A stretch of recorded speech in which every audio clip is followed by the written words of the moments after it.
Баланың жолдағы қауіпсіздігі басты назарда. Ішкі істер министрлігінің қызметкерлері елордалық тұрғындарға осы мәселенің маңыздылығын түсіндірді.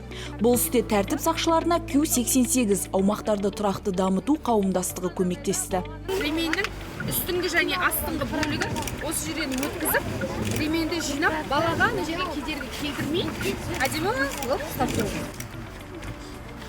Соқтығысқан жағдайда, адаптер баланы ұстап қалуға жақсы көмектеседі. Биыл 10 айда жол апатында 267 бала көз жұмған. Қайғылы оқиғалардың алдын алу үшін ата-аналар мен кәмелетке толмағандардың жол қозғалысы саласындағы білімін шыңдау қажет. Апаттылықты азайту мақсатында ел мектептерінде қозғалыстың жас инспекторлары отрядтары құрылған. Балалар жол жүрісі қағидаларын жетік меңгеріп, арнайы белгілермен жақынырақ танысып шығады.